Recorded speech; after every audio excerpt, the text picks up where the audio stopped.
झारखंड उच्च न्यायालय ने राज्य के पुलिस महानिदेशक यानी डीजीपी अनुराग गुप्ता की नियुक्ति से जुड़ी याचिका पर सुनवाई करते हुए केंद्र और राज्य सरकार के साथ साथ स्वयं अनुराग गुप्ता को जवाब दाखिल करने का निर्देश दिया है।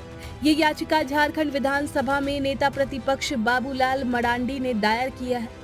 बाबूलाल मरांडी ने अनुराग गुप्ता की नियुक्ति को चुनौती देने के साथ साथ झारखंड मुक्ति मोर्चा के नेतृत्व वाली राज्य सरकार द्वारा बनाए गए डीजीपी नियुक्ति नियमों की वैधता पर भी सवाल उठाए हैं। मरांडी ने याचिका में कहा है कि नए नियमों के तहत संघ लोक सेवा आयोग की भूमिका को समाप्त कर दिया गया है, जबकि पहले राज्यों में डीजीपी की नियुक्ति यूपीएससी द्वारा चयनित वरिष्ठ अधिकारियों की पैनल सूची के आधार पर होती थी। मुख्य न्यायाधीश एमएस रामचंद्र राव की अध्यक्षता वाली खंडपीठ को बताया गया कि पहले राज्य में डीजीपी की नियुक्ति यूपीएससी के वरिष्ठ अधिकारियों के पैनल के माध्यम से की जाती थी। मरांडी ने याचिका में कहा कि हेमंत सोरेन सरकार ने यूपीएससी पैनल की सिफारिश पर विचार नहीं किया है और डीजीपी की नियुक्ति के लिए अपने स्वयं के नियम बनाए हैं। वहीं झारखंड हाईकोर्ट ने राज्य में सूचना आयोग, लोकायुक्त, महिला आयोग, मानवाधिकार आयोग सहित अन्य संवैधानिक संस्थानों में रिक्त शीर्ष पदों पर अगस्त तक नियुक्ति करने का निर्देश दिया है।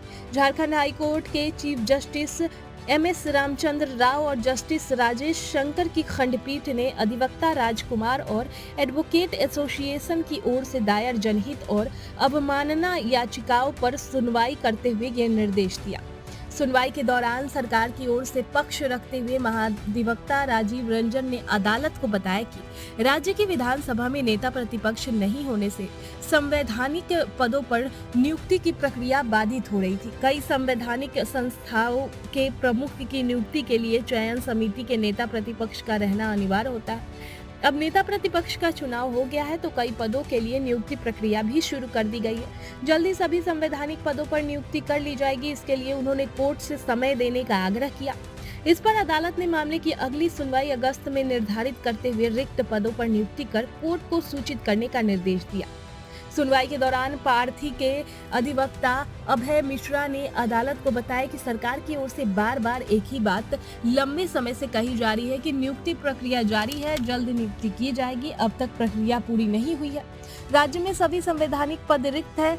लोकायुक्त, महिला आयोग के अध्यक्ष और कई अन्य पद रिक्त है, लेकिन कोर्ट के निर्देश के बाद भी नियुक्ति प्रक्रिया पूरी नहीं की जा रही है। पदों के रिक्त होने की वजह से हजारों आवेदन लंबित है।